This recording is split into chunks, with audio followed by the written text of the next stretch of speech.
Story 1. A nice hot summer break would do us all some good. Maybe find a good deal on the web and book it. On the web indeed. Well, should you be traveling through southeast Brazil, you will more than likely find a sky full of spiders.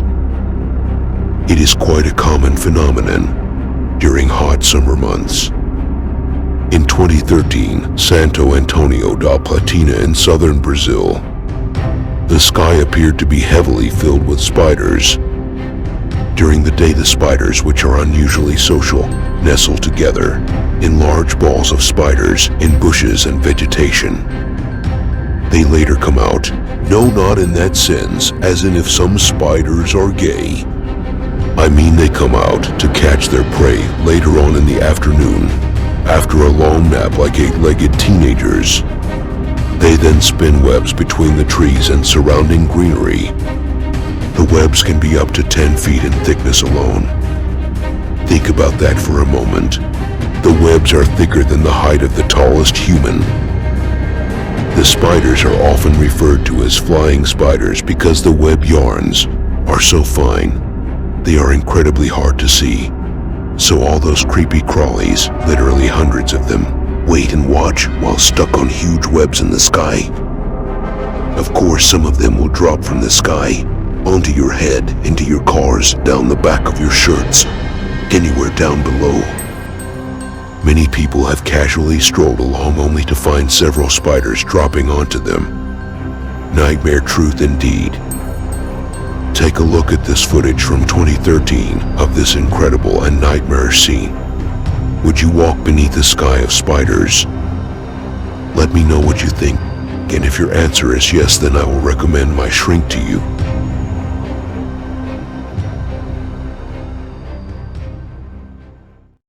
Story 2. This happened way back in 1990. In a dodgy, poverty-stricken area in Ukraine, which sadly in recent times has had much worse horrors than what is to come. But I digress. The body of a man was found inside an elevator in a rundown tower block. The body was pale, white like the Joker. His eyes had a look of absolute fear in them. He also had puncture marks on his neck. His jugular tore apart. An autopsy was conducted and the cause of death was attributed to severe shock and a huge loss of blood. There was no blood spatter in the elevator. The police were baffled. Word soon spread around the community that a vampire was lurking within the tower block. Residents were fearful, as you would be. Sales of crucifixes rose. People carried holy water. Many would only go out in the day, forever looking over their shoulder in case a vampire was waiting to sink their fangs. Just 4 weeks later, residents in the tower block heard the terrifying screams of a young girl within the lift. The police quickly arrived and prized open the elevator doors. They were greeted with nightmare-inducing sight. Lay on the floor was the lifeless body of a poor 13-year-old girl. Just like the previous victim, she too had a severe amount of blood loss, drained through 2 puncture wounds in her neck. It was classed as a heroin overdose by the authorities. The parents of the young girl were furious and threatened legal action. Everybody knew it was no drug overdose. People stopped using the elevator. They were afraid, very afraid. What was killing these people and draining their blood? Was it a vampire? Was it a werewolf? Soon the answers would be discovered, and it was going to be an answer from hell. It was decided a plan had to be hatched because of the immense pressure to get the case solved. The police sergeant and an officer were going to do a stakeout in the elevator. Well, every job has its ups and downs. The law enforcement officers were armed. They also had torches, as the lighting in the tower block was dodgy at the best of times. They went up and down in the elevator for a very long 3 days. One night, the lights flickering incessantly, the elevator suddenly stopped high up. between the floors. They both heard a strange clickety noise. Their hearts began to race. Still they could hear the clicking. The elevator was plunged into darkness. As the failing lights went completely out, they could hear one of the roof panels being moved. They shone their torches and saw a dark shape quickly dart across the elevator roof. They shone their torches quickly in that direction. That was when they saw it. It was not a vampire. That may have been more accepting. It was a huge spider, absolutely huge. It was beyond abnormal.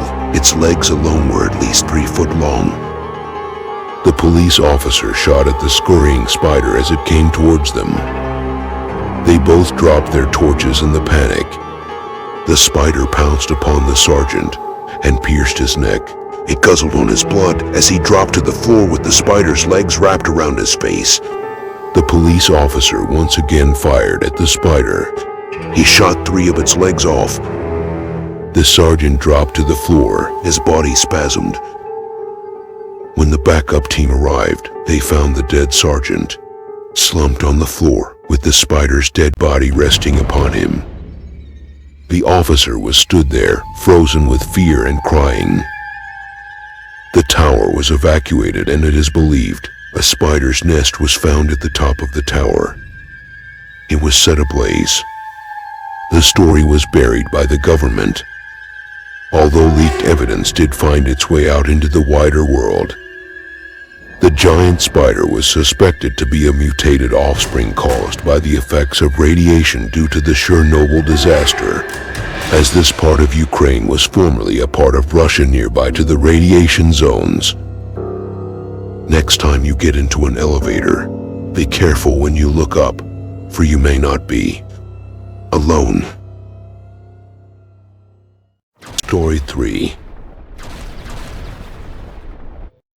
When we're on our travels via flight mode, we might expect squashed up compact meals, annoying passengers, strange tasting coffee, screaming children, maybe even a bit of turbulence.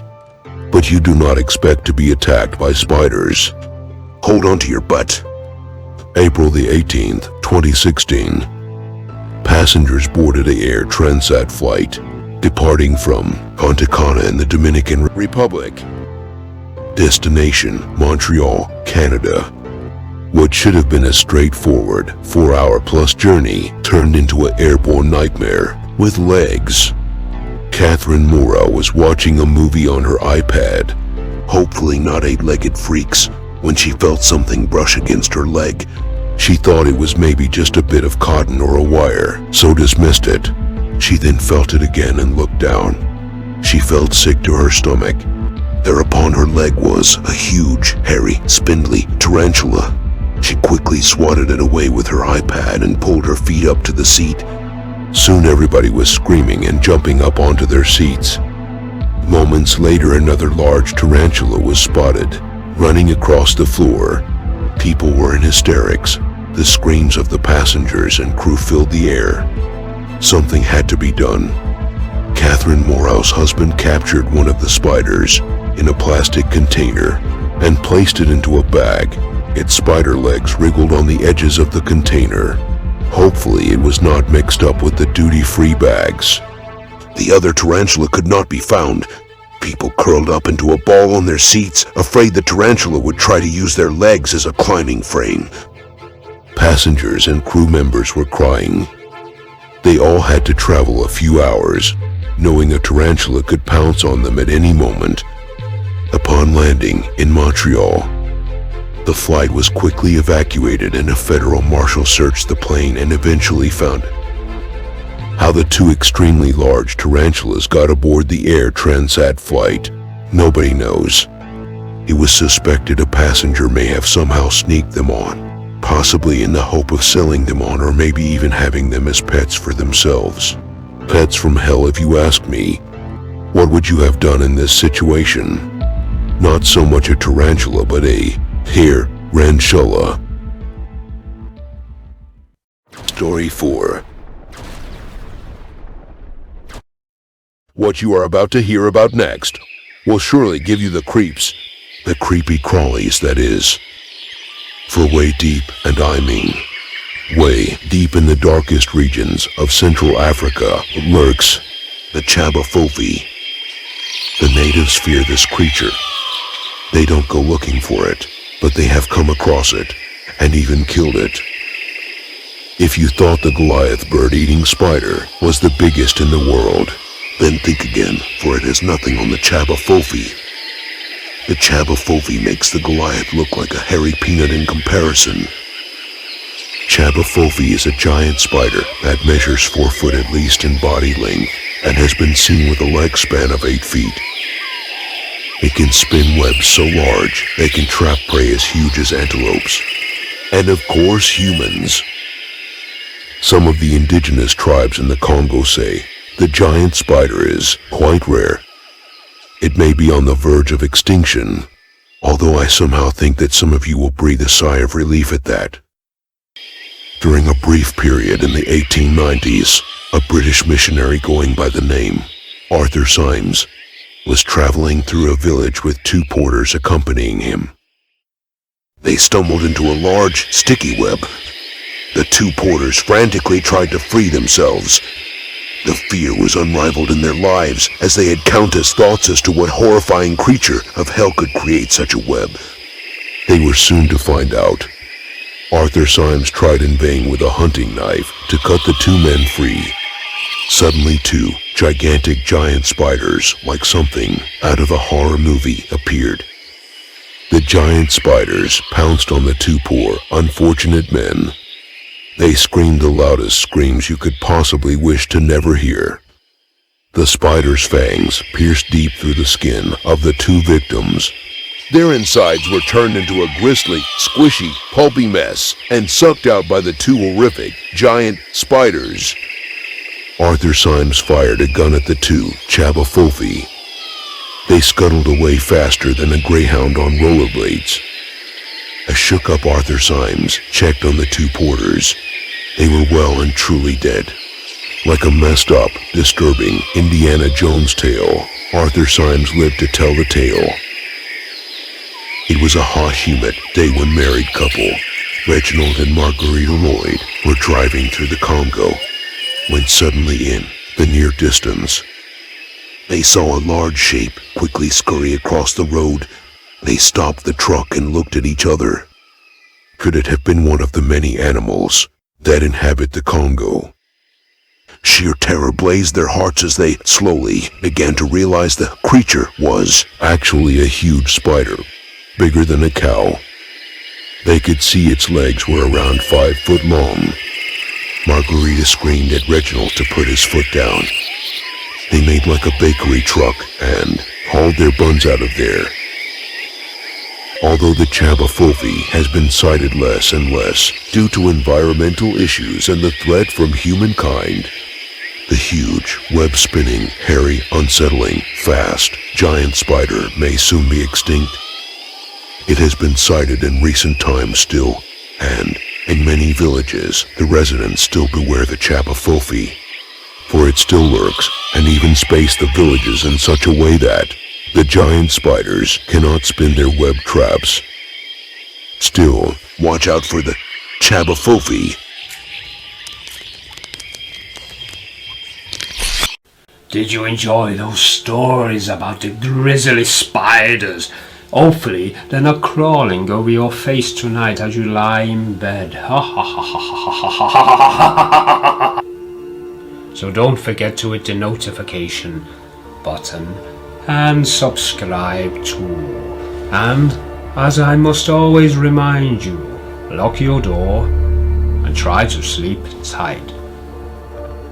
Farewell.